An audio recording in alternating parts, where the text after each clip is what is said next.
What if you agreed to be a millionaire's fake wife for just 7 days and ended up changing his life forever? A 22-year-old young woman signed a contract that promised to solve all her problems. But what started as a simple agreement turned into 9 months of passion, secrets, and a truth neither of them expected. Tell me, where are you watching us from? If you love love stories that challenge everything, subscribe to the channel and leave your like. You won't regret it. The June sun caressed the old stones of Oakwood Manor, casting long shadows across the gravel driveway where Emily Reynolds had just placed her suitcases. She raised her eyes to the majestic facade that seemed to observe her arrival with centuries-old curiosity. Buildings, like people, retain the imprints of those who have touched them, she thought, inhaling the scented air from the abandoned garden. At 28, Emily carried that fascinating duality that characterizes those who have experienced disillusionment too early, an unshakable optimism despite an instinctive wariness. A promising but unknown architect, she nervously adjusted the strap of her bag containing all her sketches, those drawings of dreams she had never dared to fully show. The letter that had led her here, to this remote corner of Connecticut, had been as unexpected as it was mysterious. An offer to restore this historic mansion, a considerable sum of money, and the elegant signature of Michael Westbrook, that pianist and composer whose talent had conquered the world before he disappeared from the public scene 5 years ago. The massive oak door slowly pivoted, revealing the slender silhouette of a man in the dim light of the foyer. His black hair, flecked with grey, framed a face with chiseled features that must have been approaching 40. His gaze, a striking blue, seemed to analyze Emily like a complex musical score. "Miss Reynolds," he said in a deep voice that still carried the echo of melodies he had once created. It wasn't a question, but a statement, as if her presence were an inevitable note in a composition already written. "Mr. Westbrook," she replied, extending a hand that the man considered for a few seconds before shaking it briefly. A sudden breeze made the dilapidated shutters clatter, causing an involuntary shiver in Emily. She couldn't know it yet, but that tremor was the prelude to a symphony of feelings that would transform 2 broken existences into a mosaic of new possibilities. The library desk was strewn with plans and preliminary sketches that Emily had spent 3 days developing. Dust danced in the rays of light, filtering through the tall windows, like suspended notes in the still air of the room. "It's interesting," murmured Michael as he glanced over Emily's proposals for the restoration of the East Wing. His tone revealed a reservation that made the young woman tense up. "But it's not what you want," she completed, perceiving that dissatisfaction he was trying to hide beneath distant politeness. He abruptly looked up, surprised by her perceptiveness. "You've respected the historical authenticity, that's undeniable. But I was hoping for something more personal," she suggested, meeting his gaze for the first time without looking away. A silence settled between them, as thick as the velvet curtains framing the windows. "I didn't choose you for your ability to reproduce the past, Miss Reynolds. Your previous projects showed a boldness, a vision that I don't find in these conventional drawings." Emily felt warmth rising to her cheeks. "I thought preserving the heritage was your priority. Heritage isn't a fixed sanctuary, but a dialogue between eras." He rose, approaching the grand piano that occupied the center of the room. "When I play Bach, I don't try to imitate his contemporaries. I bring my own sensibility while respecting his essence." His fingers brushed the keys without pressing them, in a silent caress that spoke to Emily more than any explanation. She understood then what he truly expected. Not a simple restoration, but a rebirth. That night, locked in her room under the eaves, she methodically tore up each of her initial plans. The sound of tearing paper resonated like a release. For the first time since the bitter failure of her architectural firm in New York, Emily allowed herself to draw without constraints, letting her pencil run until the first light of dawn. In the morning, when Mrs. Livingston, the austere housekeeper with piercing eyes, came to knock on her door, she found Emily asleep at her drawing table, surrounded by sketches where Oakwood Manor was reborn in a harmonious fusion of past and future. "You'll exhaust yourself before you even begin," observed the woman as she set down a breakfast tray. Her tone was disapproving, but a flash of admiration crossed her gaze when she caught sight of the drawings. The discovery of the abandoned music room, hidden behind a pivoting bookcase on the second floor, was like the revelation of a long-kept secret. Emily stood motionless on the threshold, struck by the emotion emanating from this space where time seemed to have stopped. Yellowed sheet music was scattered on the floor like dead leaves. A cello rested against an armchair, waiting for hands that would no longer come to caress it. And in the corner, covered by a white sheet turned grey, the silhouette of an upright piano could be discerned. "You weren't supposed to find this place." Michael's voice behind her made her start. He stood in the doorway, his face even paler than usual. "I'm sorry, I didn't mean to," she began, but he raised a hand to interrupt her. "What's done is done."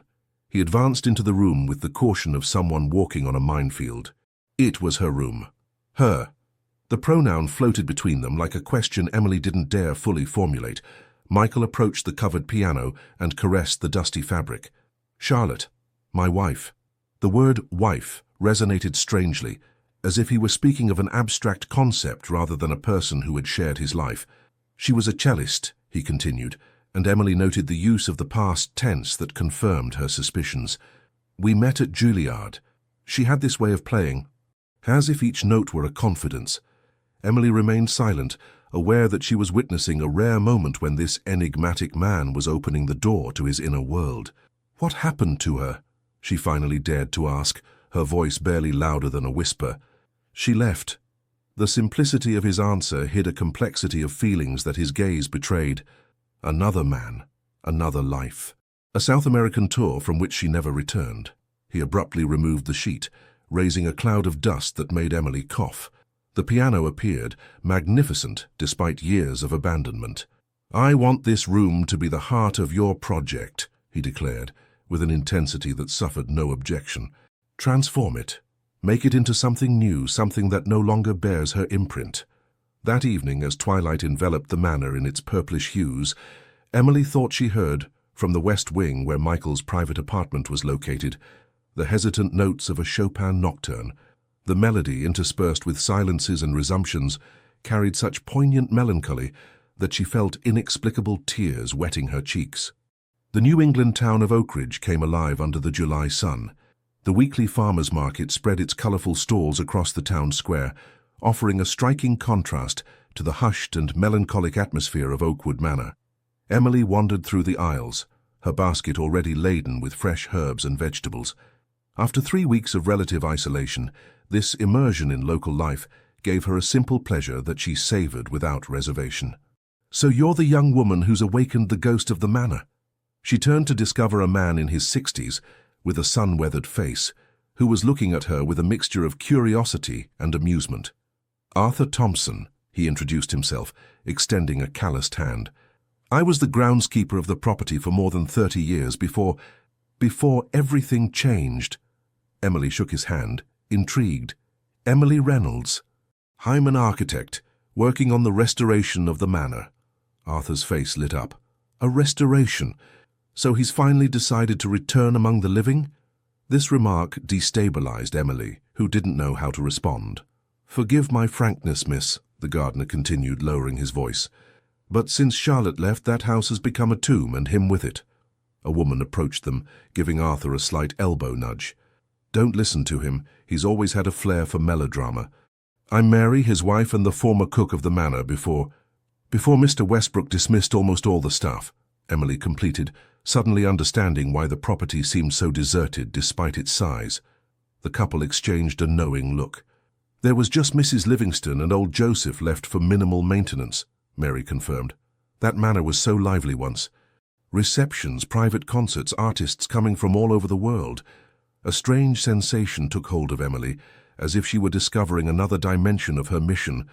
She wasn't simply there to restore walls and floors, but to breathe life back into a place that grief had frozen.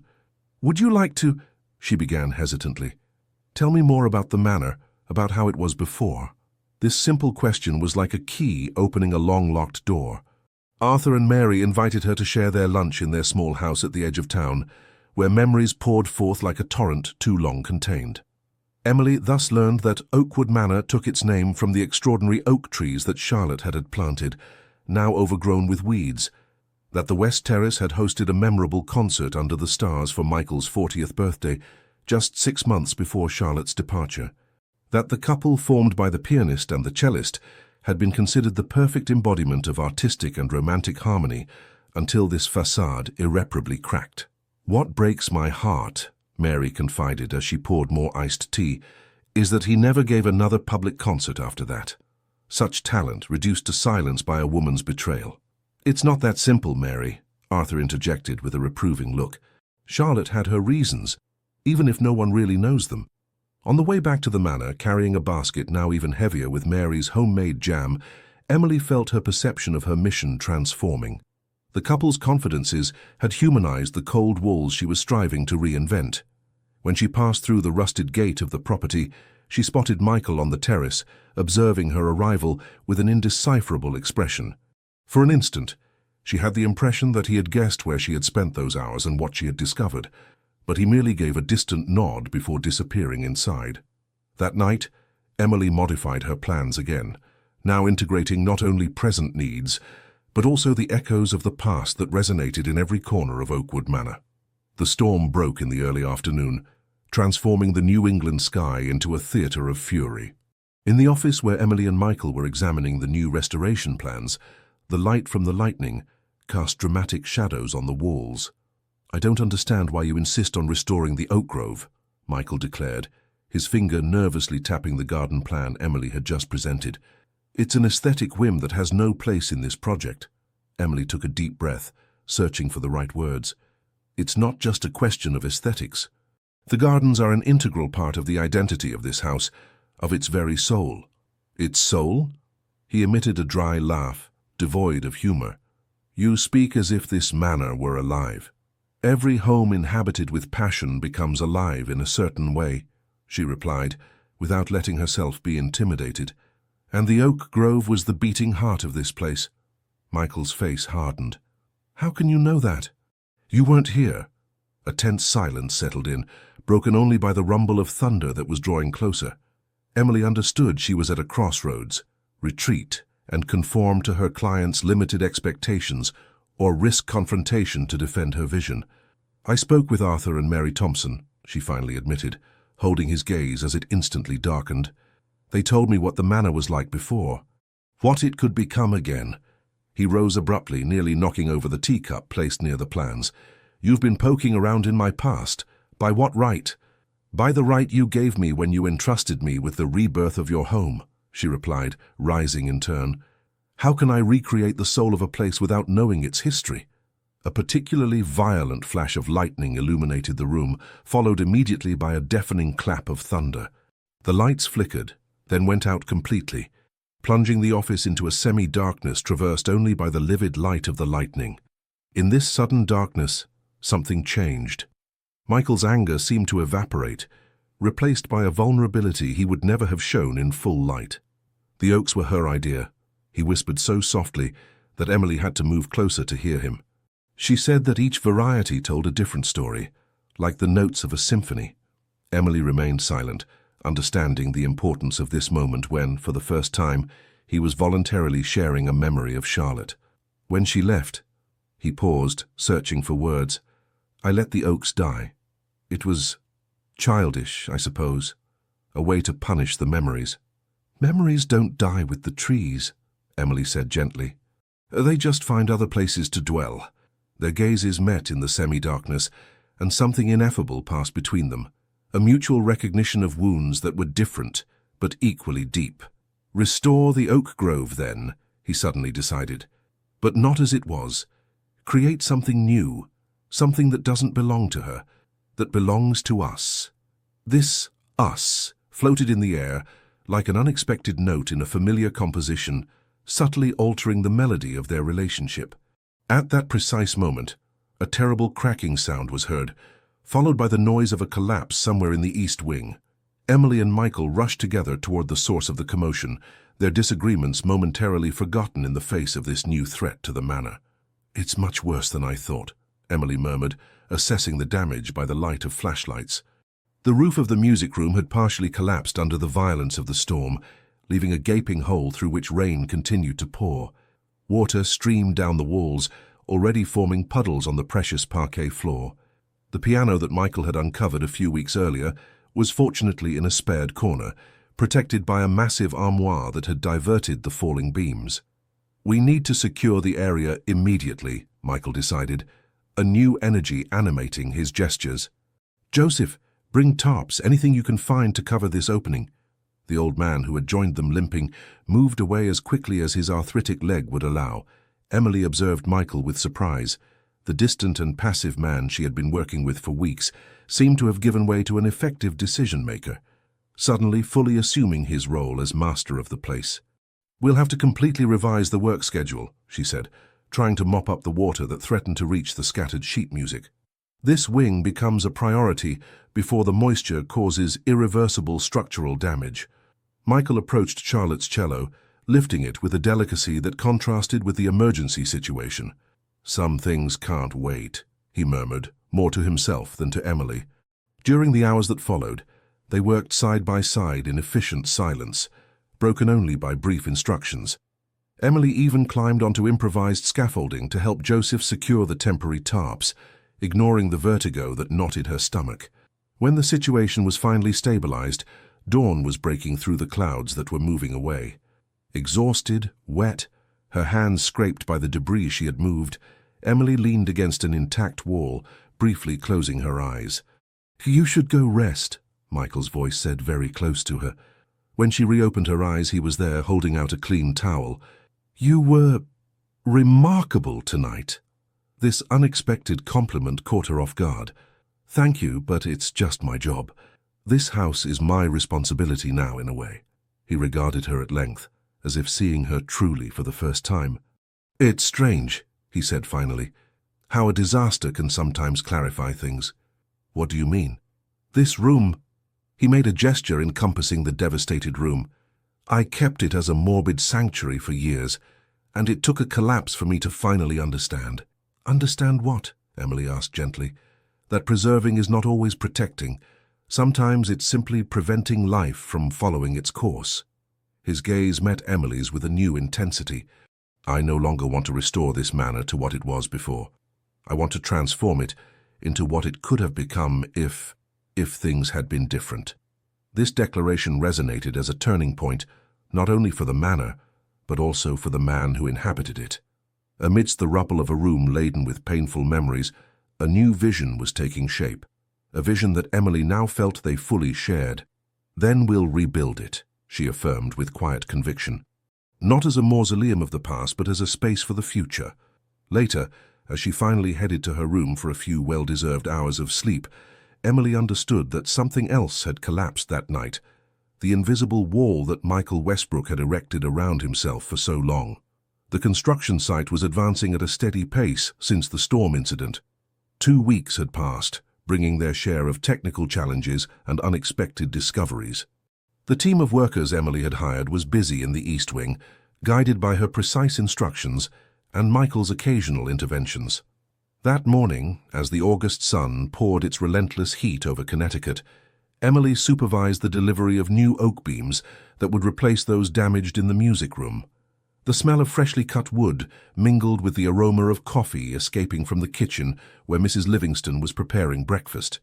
"Miss Reynolds!" Michael's voice made her turn. He was crossing the courtyard with quick steps, holding a large envelope that he was waving like a flag. "They've accepted," he announced as he reached her, a smile transforming his usually grave face. "Who accepted what?" she asked, intrigued by this sudden joy that illuminated his features. "The Oak Ridge Chamber Music Festival. I proposed hosting the closing concert here at the manor, as soon as the restoration is sufficiently advanced." He handed her the letter. "They're enthusiastic about the idea of concluding the event in this historic setting. It will be in October. That gives us 2 months." Emily quickly scanned the document, astonished. "But you hadn't told me about this project." "It was a recent idea," he admitted, a flash of embarrassment crossing his gaze. "I wanted to be sure they would accept before telling you about it." This unexpected initiative revealed a new facet of Michael. Since the partial collapse of the roof, something had changed in him, as if the fall of the old beams had also liberated something in his mind. "Do you think it's feasible?" he asked with a hesitation that contrasted with his usual confidence. Emily thought quickly, evaluating the progress of the work and what remained to be done. "We'll have to prioritize certain areas. Maybe simplify some decorative aspects. She smiled in turn. But yes, it's possible. Ambitious, but possible. The relief that painted Michael's face was so sincere that Emily felt something warm inside her. This man who, a few weeks earlier, had seemed almost detached from his own home, was now planning his return to the music scene within these same walls. "I thought we could set up the West Terrace for the occasion," he continued with animation. "With the view of the valley and the mountains in the background, it would be magnificent," Emily approved. "We could install a light structure like a modern pavilion that would echo the architecture of the manor without copying it. Something transparent that would let the autumn sky show through." They began to exchange ideas, walking side by side in the gardens, where the first interventions of the landscapers were beginning to erase years of neglect. Without even realizing it, they had switched from formal to informal address, their conversation flowing as rarely before. "Will you play?" Emily finally dared to ask, as they reached the space where the new oak grove would soon be. Michael stopped, his gaze lost on the horizon. "I don't know yet. It's been so long." "5 years," she said softly. He turned to her with a surprised look. "You've done your research. Your last public concert was at Carnegie Hall in May 2020, a program entirely devoted to Rachmaninoff. Critics described it as transcendent, despite an almost painful intensity." A silence settled in, charged with contained emotions. "It was 3 weeks before she left," he finally said. "I think I already knew somewhere inside me that something was breaking. That pain in my interpretation, it came from there." Emily didn't respond, leaving him the space necessary to continue or remain silent, according to what he would choose. "These last few days," he resumed, fixing the horizon, "I've surprised myself by playing again. Not just technical exercises as I've done all these years, but really playing. Creating." "What's changed?" she asked, although she had a presentiment of knowing the answer. He turned to her, his blue gaze plunging into hers with an intensity that made her shiver. "You, Emily. You and this vision you've breathed into these old walls, this permission to transform rather than simply repair." The buzzing of a phone interrupted this moment of deep connection.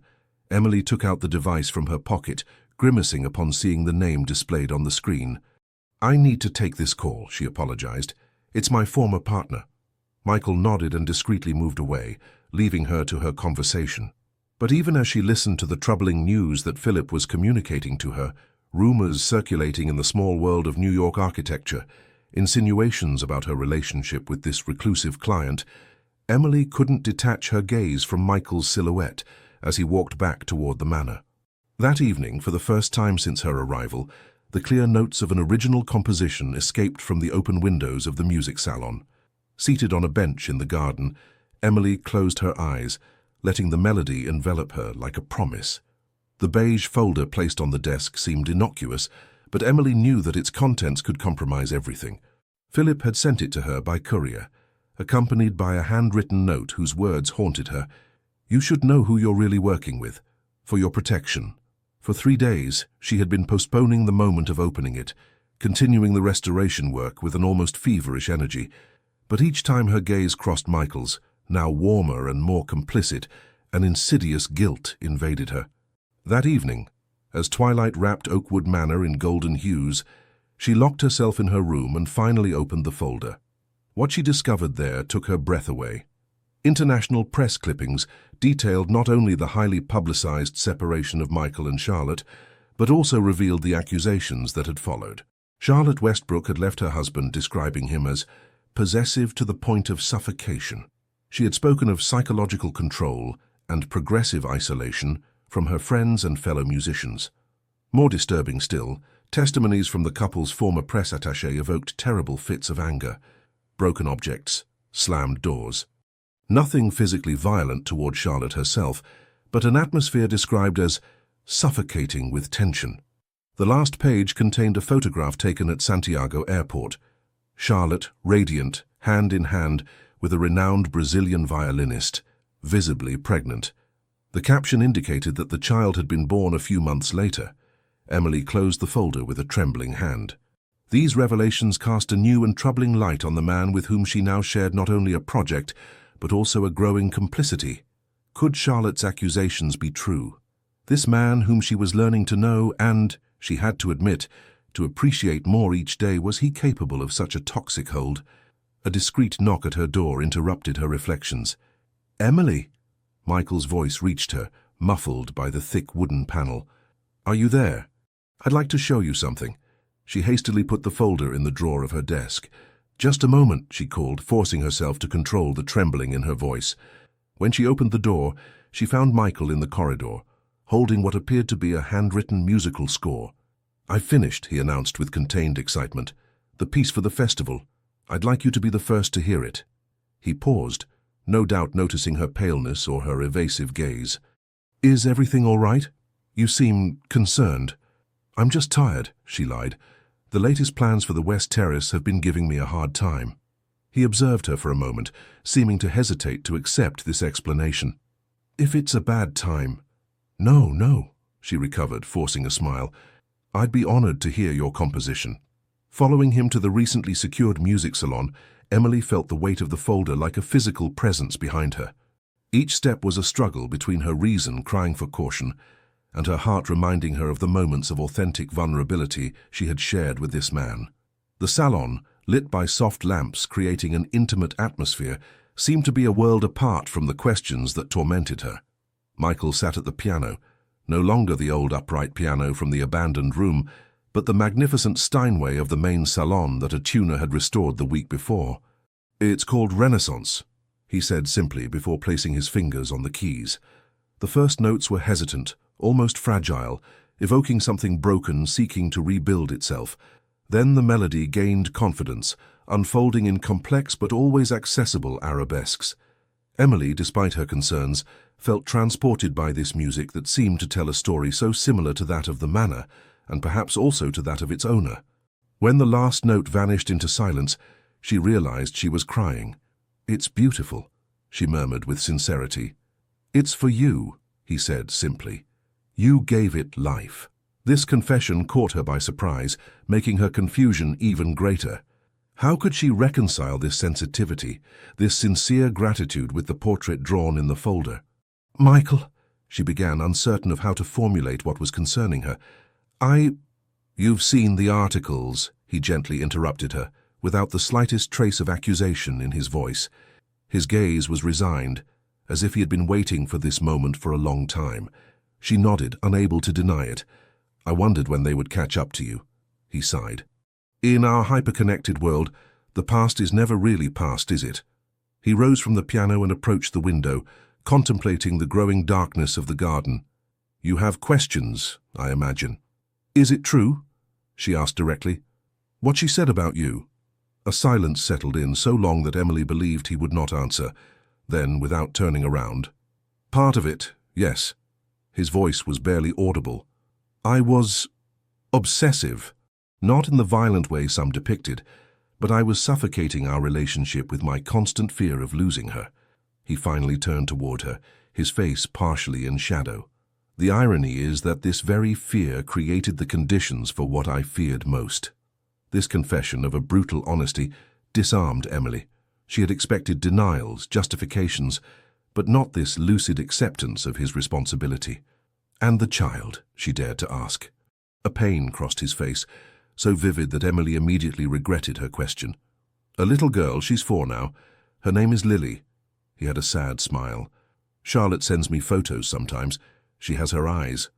This raw vulnerability, this absence of rancor toward the woman who had left, all of this painted a portrait quite different from that suggested by the articles. "Why are you telling me all this?" Emily finally asked. "Because I no longer want to live in the shadow of lies, neither those of others nor my own." He took a step toward her. "And because you deserve to know the truth, to decide with full knowledge whether you want to continue this project and what's developing between us." This "between us" floated in the room, finally naming that attraction they had, until then never explicitly acknowledged. Emily didn't know what to answer. Her mind was a whirlwind of contradictory thoughts, doubts, and certainties that clashed. "I need time," she finally said, "to reflect on all this." He nodded, accepting her answer without insisting.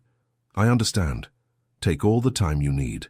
That night, lying in her bed without finding sleep, Emily wondered if the most dangerous prisons weren't those we build ourselves from our deepest fears. September was spreading its softer colors over Connecticut. The work at Oakwood Manor was progressing in accordance with the ambitious schedule Emily had established for the October concert. The East Wing had regained its splendor, the roof entirely reconstructed with a glass dome that flooded the music room with magnificent natural light. The West Terrace was taking shape, a contemporary structure with clean lines, a bold mix of glass and metal that integrated harmoniously with the ancient stone.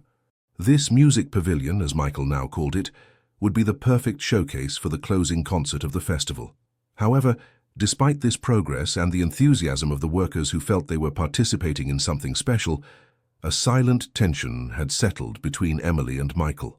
Since the conversation at the piano, they maintained a polite professional distance that contrasted with the complicity of the previous weeks.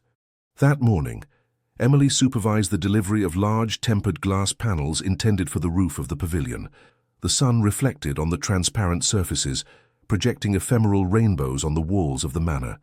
"It's exactly as you imagined it," observed Michael, who had just joined her, nevertheless maintaining a prudent distance.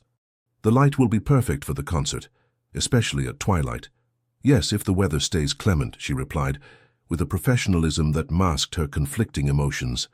For 10 days, she had been weighing the pros and cons, analyzing every interaction with Michael in light of the folder's revelations.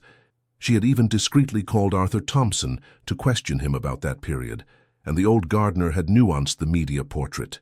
Mr. Michael was possessive, it's true, but not mean, just a man terrified of losing what he loved most in the world. "I received news this morning," Michael suddenly said, interrupting her reflections. "Charlotte will be at the concert." Emily turned quickly toward him, unable to mask her surprise. Charlotte will come here?" He nodded, his expression indecipherable. "With her husband and their daughter. She plays in the quartet that will perform in the first part. We spoke on the phone yesterday for the first time in almost 5 years." "How do you feel about that?" Emily asked softly, the professional momentarily giving way to the woman who cared for him, despite her reservations. "Strangely at peace," he replied after a moment of reflection. "A year ago this prospect would have terrified me. Today I'm almost relieved, as if a page could finally be completely turned." This unexpected serenity troubled Emily more than anger or anguish would have. It suggested an evolution, a maturation that she had not anticipated. "I should go check the installation of the panels," she said, suddenly uncomfortable in the face of this new facet of Michael. As she moved away toward the scaffolding, a voice called to her. It was Philip, her former partner, who had just emerged from the main driveway, a determined expression on his usually placid face. "Emily, I need to talk to you, immediately." Surprise froze her in place. "Philip, what are you doing here?" "I called you 10 times in the last few days," he replied, casting a distrustful glance toward Michael, who had approached. "You didn't answer any of my messages." "I was worried." "I'm in the middle of a construction site, as you can see," she responded, irritated by this intrusion, "and perfectly capable of managing my professional life without supervision." Philip's gaze passed from Emily to Michael, then back to her. "Can we speak privately?" Before she could answer, a cry of alarm sounded from the scaffolding. Emily turned just in time to see one of the immense glass panels which, poorly secured, was beginning to slide dangerously. Everything happened in a few seconds. Emily, closer to the risk zone, saw the glass oscillating above the exact spot where Philip was standing. Without thinking, she leaped forward, violently pushing her ex-colleague out of the panel's trajectory. A deafening crash, shards flying in all directions, then a searing pain in her left leg. The world turned upside down and went black. She regained consciousness in a hospital room bathed in harsh light. The pain was dull but present, like a distant drum beating in her leg. A regular beep marked her pulse on a monitor. "She's waking up," said a voice she identified as Mrs. Livingston's. Michael's worried face appeared in her field of vision, followed by Philip's, eaten up with guilt. "What happened?" she murmured, her mouth dry. "You played the hero," Michael replied, his voice betraying a mixture of admiration and retrospective fear. "The glass panel deeply cut your leg. You lost a lot of blood. The doctors say you'll be able to walk normally," Philip hastily added, "but the convalescence will be long." completed the doctor who had just entered the room. "You were lucky, Miss Reynolds. A few inches higher, and we would have been talking about a severed artery." The reality of the situation suddenly struck her. Her immobilized leg, the weeks of convalescence to come, and especially the project. "The concert is in 3 weeks. "Don't worry about that now," Michael began, but she interrupted him. "How could I not worry? The entire schedule, the finishing touches, and supervising the construction site." "I'm staying," Philip firmly declared, surprising everyone, including himself apparently. "I can take over the direction of the site according to your plans. I owe you that." Emily stared at her former partner with incredulity. Their professional separation had been stormy, Philip reproaching her for privileging aesthetics over profitability in their joint projects. "Why would you do this?" she asked weakly. He lowered his eyes, visibly uncomfortable. "Because I came here to convince you to return to New York, to resume our firm together. I had prepared a whole speech about the risks you were taking here, about this man." He cast an embarrassed glance toward Michael. "And then you saved my life without hesitation. That put some things in perspective." The doctor interrupted this exchange, insisting that Emily rest. Everyone left the room, except Michael, who remained at a distance, hesitant. "You should go back to the manor too," she told him, exhausted but touched by his presence. "I can't," he replied simply. "Not yet." He approached the bed, gently taking her hand in his. "I was so afraid when I saw you fall." His voice broke slightly. It was as if the world were stopping again, like 5 years ago, except that this time it was even more terrifying. This confession, so raw and sincere, swept away Emily's last doubts. These were not the words of a manipulative or controlling man, but those of someone who had learned to recognize his own emotions without letting them overwhelm him or dictate his actions. "I'll be at the concert," she promised, weakly squeezing his hand. "Even if I have to direct the end of the work from a wheelchair." The smile he offered her then was like a glimmer of hope amidst the uncertainties that lay ahead. Emily's convalescence was organized at Oakwood Manor rather than at the hospital, thanks to Michael's intervention in arranging for a nurse to visit daily. Her room had been moved to the ground floor, in a converted salon that opened directly onto the gardens where the new oak grove was beginning to take shape. 2 weeks had passed since the accident. Against all expectations, the collaboration between Philip and Michael was working remarkably well. Every evening, they came to report to Emily, who followed the progress of the work through photographs and gave her directives for the next day. That day, as twilight was tinting the sky with purplish hues, Emily was installed on the terrace in a comfortable armchair, her leg extended on a footrest. The music pavilion, now almost completed, stood like a sculpture of glass and metal a few dozen yards away, capturing the last light of day. "It's even more beautiful than my drawings," she murmured to herself, "because reality has this texture that even the best sketches can't capture," said Michael's voice behind her. He advanced, carrying 2 glasses of white wine, and settled into the neighboring armchair. Chardonnay from a local vineyard, to celebrate the completion of the structural work.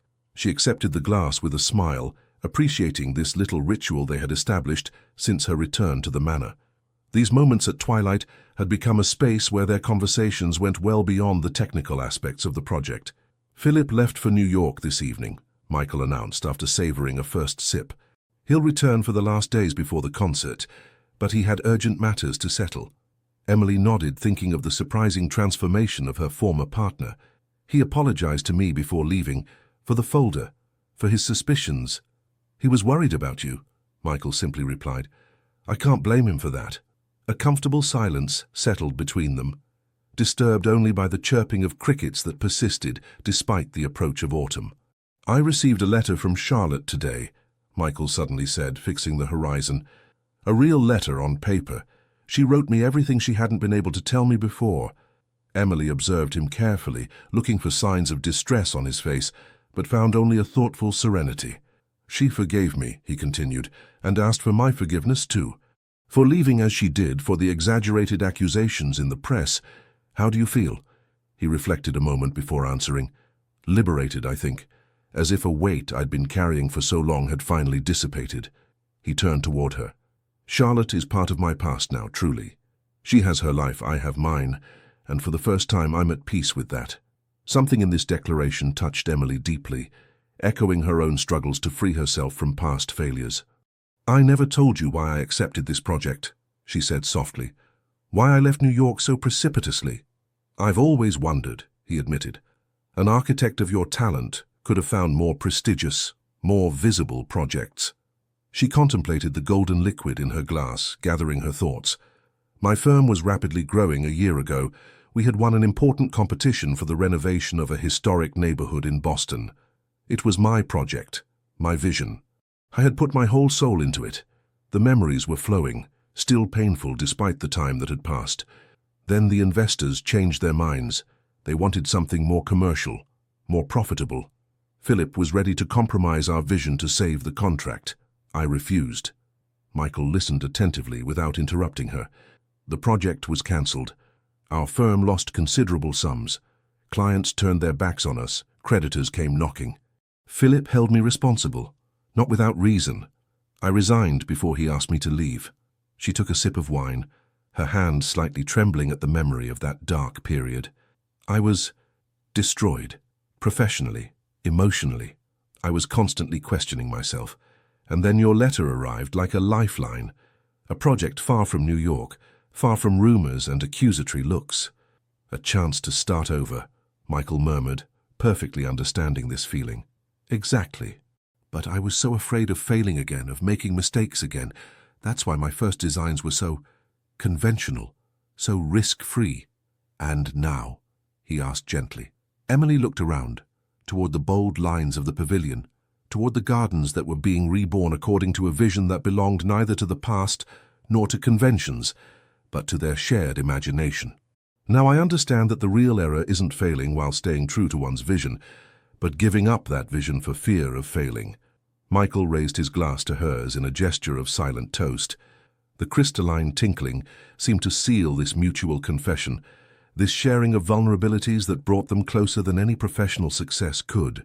Night had almost fallen now, enveloping the garden in a velvety darkness, dotted with stars. In the distance, the little prince, a stray cat that Emily had fed and which had elected domicile on the property, crossed the lawn in silence, only its dark silhouette visible in the dimness. "I'm afraid," Michael suddenly admitted, his voice barely louder than a whisper. "Not of the concert, not of seeing Charlotte again. I'm afraid of what I feel for you." This confession, so simple yet so laden with meaning, floated between them like a suspended note. "So am I," she replied with the same honesty. "I'm afraid of everything that could go wrong, of repeating the mistakes of the past, yours, mine." "And yet?" he asked, his gaze seeking hers in the growing penumbra. "And yet," she smiled weakly, "I'm beginning to believe that some fears are worth facing." That night, as the stars watched over Oakwood Manor, something fragile and precious was taking root between them, something that, like the manor itself, didn't seek to erase the past, but to build on its foundations an entirely new future. The eve of the concert, Oakwood Manor buzzed with feverish activity. Technicians were installing lighting in the music pavilion, gardeners were adding final touches to the flower beds, and in the kitchen, Mary, rehired as permanent cook, was orchestrating the preparation of the buffet that would follow the event. Seated in her wheelchair that she still used for longer movements, Emily supervised the installation of chairs on the West Terrace. Her leg was healing well, but convalescence would still be long before a complete recovery. "You've created a miracle here," declared Arthur Thompson, who had just joined her, contemplating with wonder the transformation of the property. "We have all created this miracle," she corrected with a smile. "It's a collective work." The old man shook his head, an enigmatic smile on his lips. "I wasn't just talking about the manor." His gaze fell on Michael, who a little further away was discussing with the sound engineer, gesticulating with an animation that hadn't been seen in him for years. Emily felt her cheeks blush slightly, which made Arthur chuckle softly. "There's no shame in having brought someone back to life, little one. It's the most beautiful gift." Before she could respond, Mrs. Livingston appeared, her usual austere expression softened by the excitement of the moment. "Miss, a call for you. It's New York, about an exhibition." The call was from the director of the Modern Gallery, one of the most prestigious contemporary art spaces in the city. He had heard about the Oakwood Manor project and wished to organize an exhibition presenting the drawings, models, and photographs documenting this architectural renaissance. When Emily hung up, astonished by this unexpected opportunity, she found Michael in the doorway, a bouquet of freshly cut flowers in hand. "Good news, apparently," he observed, handing her the flowers. She told him about the proposal, still incredulous. "It's an unhoped-for opportunity to relaunch my career in New York, to show my work." "Our work," she corrected. A shadow briefly crossed Michael's gaze. "So you'll be leaving," he said softly, a statement rather than a question. The realization suddenly struck her. The project was coming to an end. Her mission here was concluding. Yet, the idea of leaving Oakwood Manor, of leaving Michael, now seemed unthinkable to her. I haven't decided yet," she stammered. He knelt beside her chair, taking her hands in his. "Emily, I don't want to be the one who holds you back. Your career, your talent, they deserve to be recognized." "And us?" she murmured. "What has begun between us?" His gaze softened, imbued with a tenderness that overwhelmed her.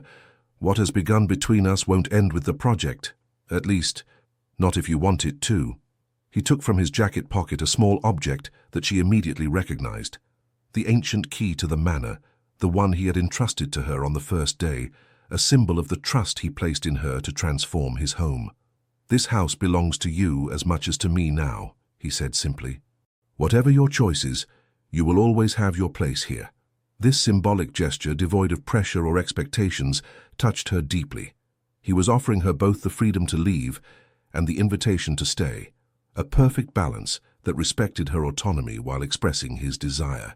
The gallery director suggested that the exhibition could be itinerant, she said after a moment of reflection, starting in New York, then traveling to other cities, perhaps even accompanied by recitals.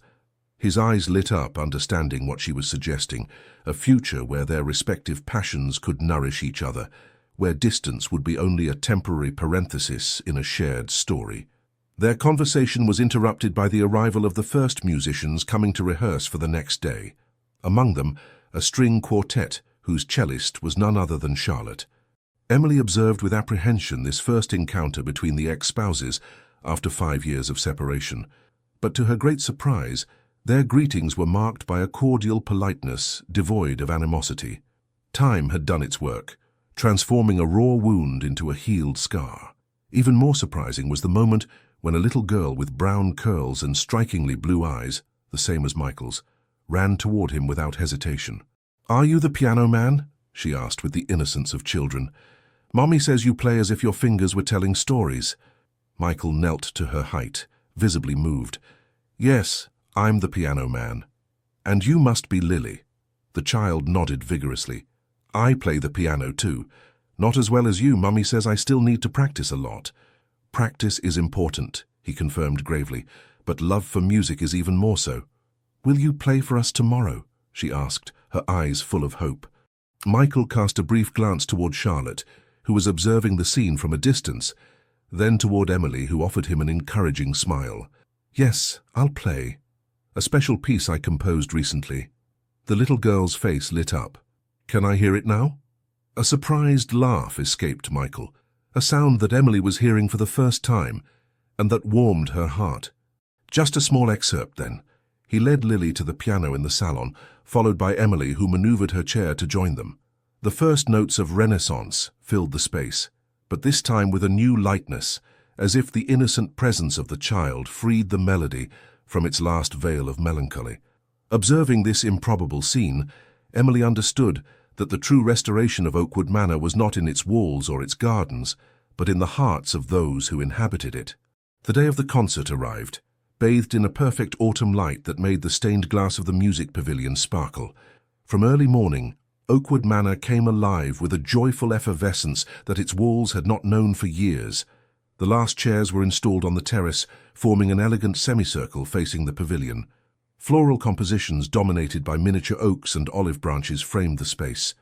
In the distance, the Connecticut hills offered a breathtaking natural backdrop that seemed to extend the architecture of the place.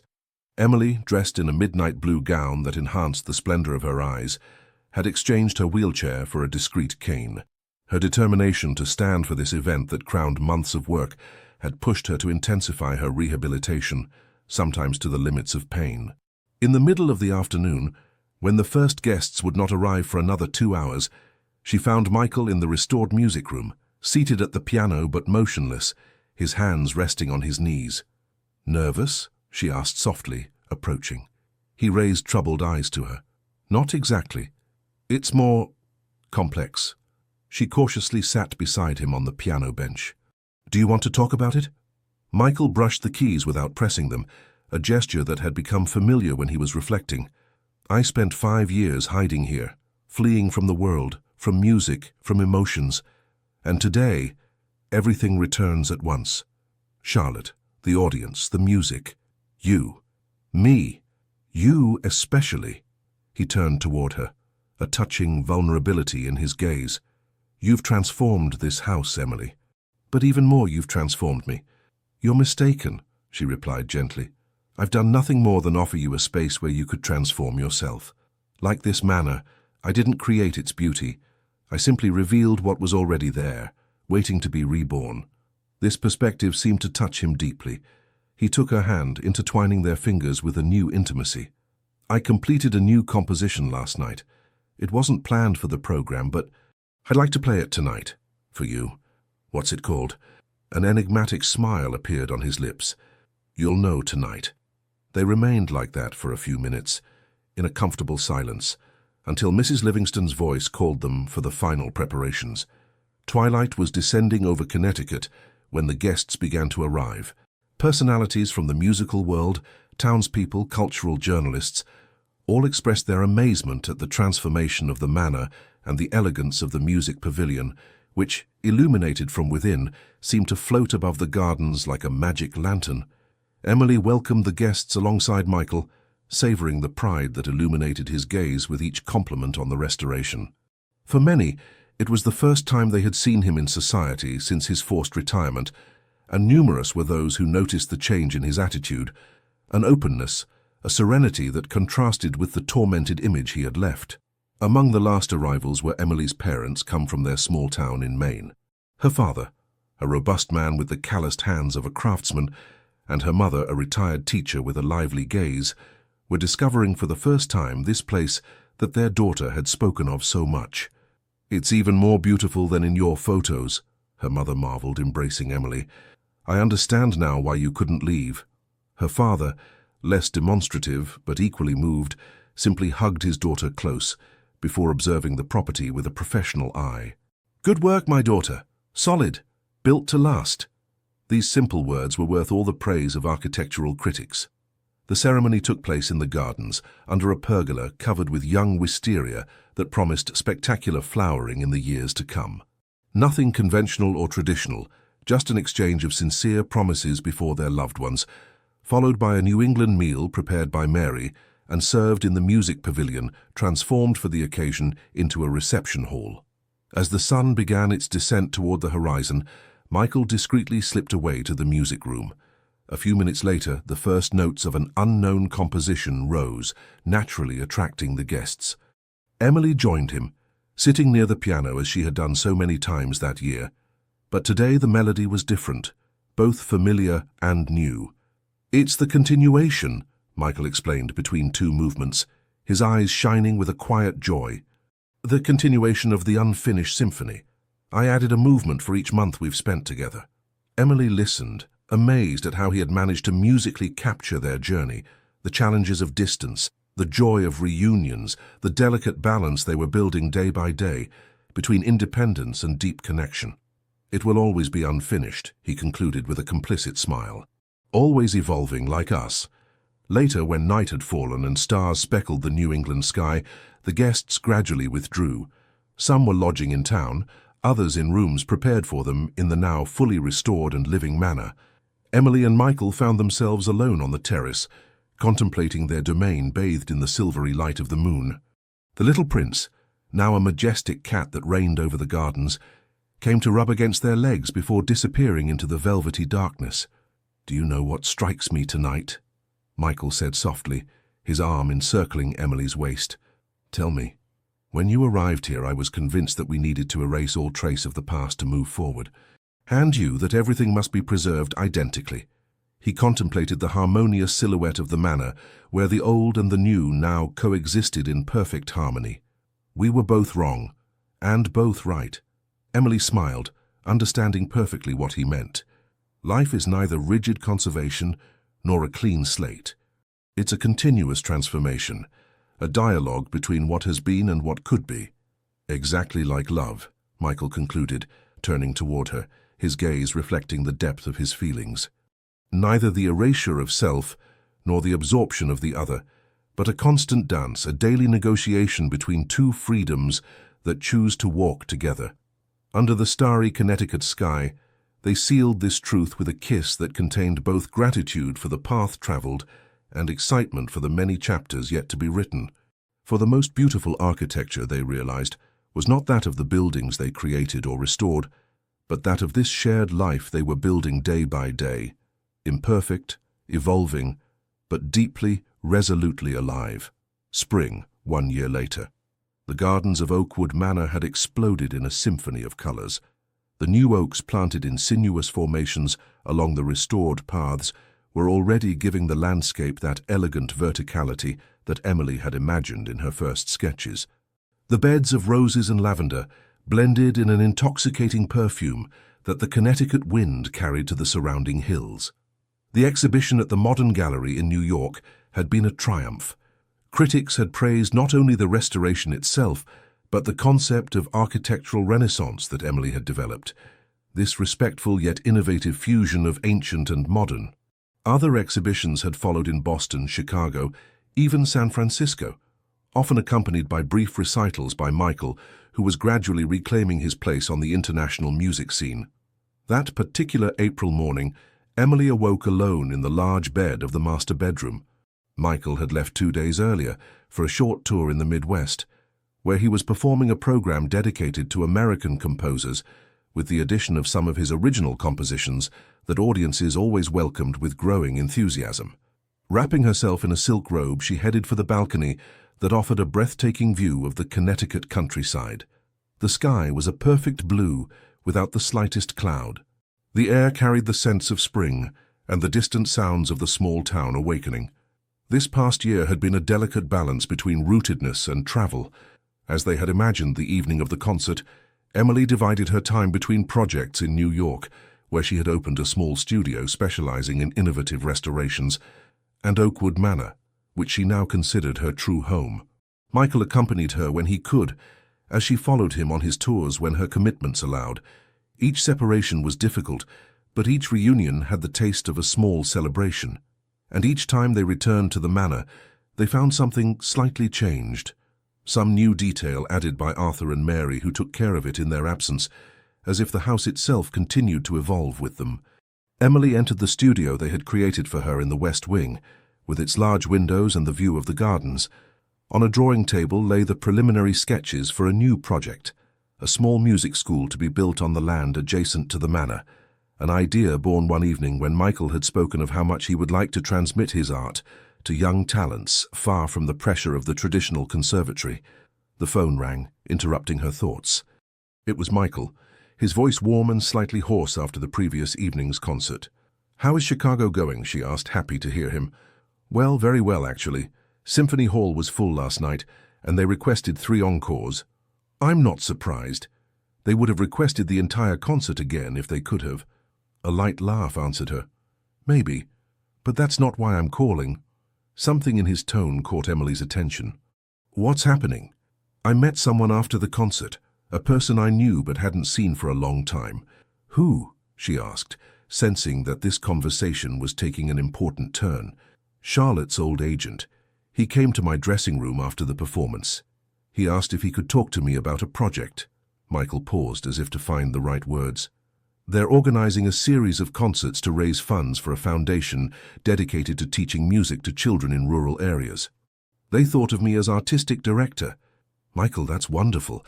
It's exactly the type of project that you're passionate about," she exclaimed sincerely, knowing his conviction that music should be accessible to all. "There's more," he continued, contained emotion in his voice. They've heard about our project for the music school here at the manor. They'd like it to become one of the pilot locations for the program. Emily sat down, feeling that this proposal changed everything. It wasn't just an opportunity for Michael, but also for her, for them, for this new life they were building together. "Do you think it could work?" he asked. "It would mean accelerating the project, perhaps expanding it. It might be too much, with all your other commitments." "Michael," she said decisively, "this is the perfect opportunity to unite our passions in a shared project. We not only can, but we must do it." The silence on the other end of the line told her how much these words meant to him. "I'm coming back the day after tomorrow," he finally said. "We'll talk more about it, with all the details." "I'll be waiting for you," she simply replied. After hanging up, Emily approached the window again, observing the property with new eyes. Oakwood Manor, which had for so long been a refuge of pain, then a place of healing and rebirth, was now preparing to become a center of creation and transmission, a place not just for them, but for all those seeking to discover or rediscover beauty through art. Taking a fresh sheet of paper, she began to draw with renewed enthusiasm. The project for the music school was taking shape under her hand, more ambitious, more significant than she had imagined. No longer a simple building annexed to the manor, but a true organic extension of the property, integrated into the landscape and into the concept of rebirth they had developed together. Lily would be among the first students, she realized with a smile. The child, whom they now saw regularly during her stays in the United States with Charlotte and her husband, showed promising talent for the piano, and Michael lit up every time he could teach her a new piece. A discreet knock at the door tore her from her reflections. It was Mrs. Livingston, whose role as housekeeper had gradually assumed a more familial, almost maternal quality. "Miss Emily, the notary is here, for the documents you requested." The notary. She had almost forgotten the appointment. It was about finalizing the process that made official her position as co-owner of Oakwood Manor, a step that Michael had insisted on taking, affirming that the house belonged to her as much as to him, if not more, given all she had done to awaken it to life. As she followed Mrs. Livingston toward the study where the man was waiting, Emily thought about how symbolic this legal act was. It wasn't just about a house, but a commitment to a shared future, to a life project that, like the manor itself, continued to evolve and renew itself.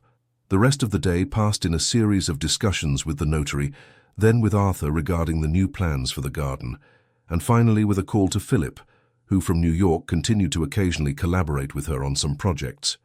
Their professional relationship had transformed into a respectful friendship, each recognizing the other's strengths. In the evening, alone on the terrace from which she could admire the sunset over the Connecticut hills, Emily wrote a long letter to Michael, a habit they had maintained during their separations, despite the ease of modern communications. There was something intimate and precious about sharing thoughts on paper, like a ritual that preserved a certain quality of attention in an increasingly frenetic world. "Dear Michael," she wrote, "today the manor seemed so alive, so full of future possibilities, that I could almost hear the music in its walls, in its gardens. Not just your music, but that which has not yet been composed, that which will be born here in this space we have awakened together." The words flowed easily, testifying to the depth of the bond that had been created between them, a bond founded not on dependence or possession, but on mutual respect for the other's freedom and creativity. When she finally went to bed that night, the sky visible from the large bedroom window was a sparkling expanse of stars. Emily fell asleep with the quiet certainty that their unfinished symphony continued to write new movements, ever richer, ever more harmonious. 3 years after the first concert at Oakwood Manor, the Gardens were once again welcoming a special event.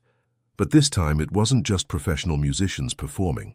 The music pavilion resounded with the hesitant but enthusiastic notes of young students from 7 to 17 years old, coming not only from the nearby town, but also from remote rural areas of Connecticut and even Massachusetts.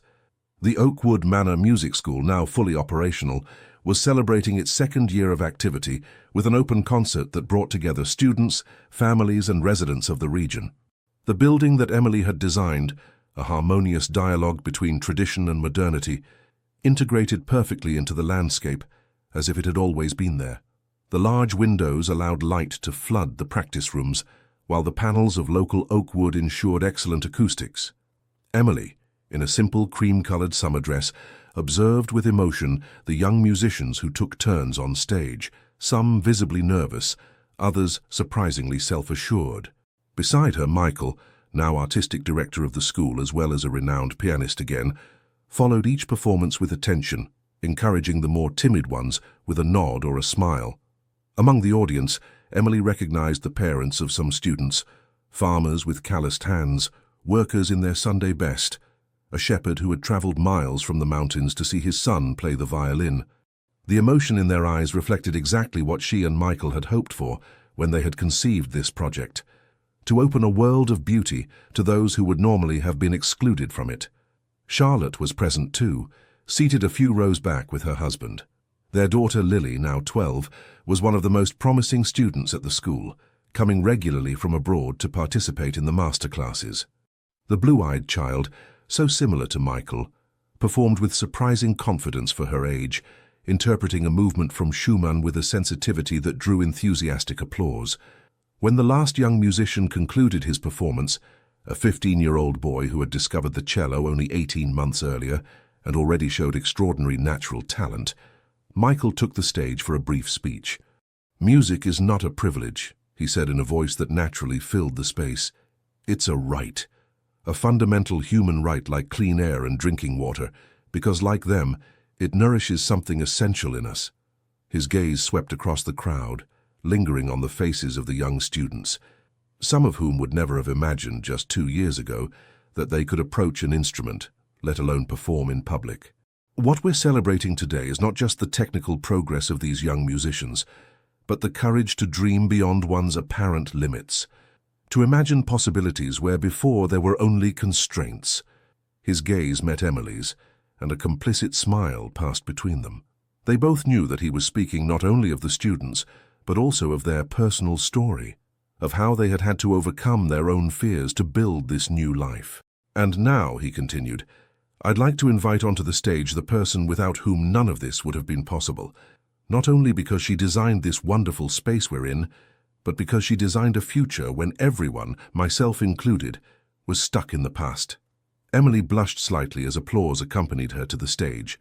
She wasn't used to being on that side, she who usually observed and created rather than being observed. "Thank you," she said simply when the audience quieted, "but I'd like to clarify something. An architect doesn't create from nothing. She reveals what's already there, in potential, like a musician doesn't invent notes, but discovers them in the silence." She looked at the crowd of attentive faces, so different yet united by the same emotion.